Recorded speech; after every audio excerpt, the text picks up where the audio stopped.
गुरु गोविंदाय नमः। समस्त को आम तरफ प्रणाम।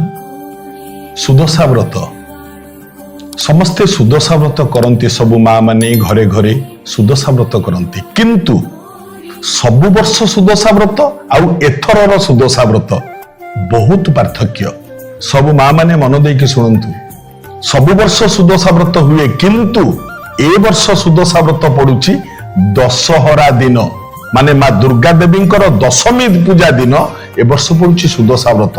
मन रखिबा आज्ञा, एटा बहुत गुरुत्वपूर्ण। आउ एई सुदशा व्रत जो दिन पड़ुछि दशहरा दिन, कौन कले माँ लक्ष्मी संतुष्टा हुंती, वरप्रदा हुंती, एक कथा मन रखिबे। गोटे भल कथा कहूछि, मन देकी सुनिबे।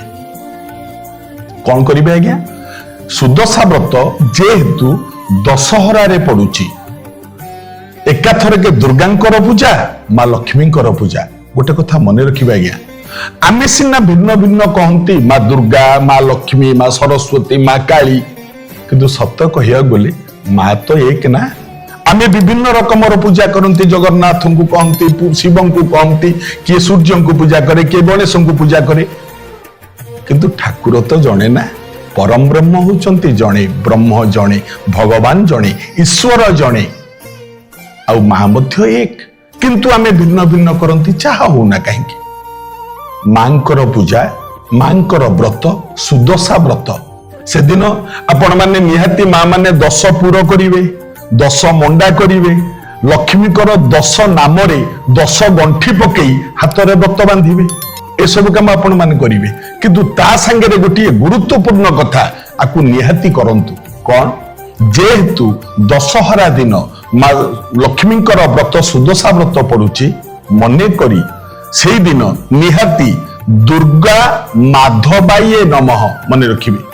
संध्या समय रे सुदशा व्रत जो दिन पड़ुछि अक्टोबर 2 तारिख गुरुवार, से दिन पड़ुछि आपनकर सुदशा व्रत। देखंतु इयाडे गुरुवार होउछि माँ लक्ष्मी बार, इयाडे सुदशा व्रत, इयाडे दुर्गा मांकर दशमी पूजा। गोटे कथा मन रखिबे, ओम दुर्गा माधवाये नमः अर्थ एक संगरे दुर्गा माधव, माँ माने लक्ष्मी, धव माने नारायण। एका बेले के आमे दुर्गा माँ, लक्ष्मी माँ एवं नारायण पूजा करिबा। केमती? संध्या समय रे सुदशा व्रत जो दिन संध्या समय रे आपणक ठाकुर घरे गोटे दीप जालंतु, घिओ दीप हो चाहे तेल दीप हो, जो दीप हो, दीपटीए जालंतु, किंतु दीप तले अक्षत अरुआ चाउल 7टी थुअंतु।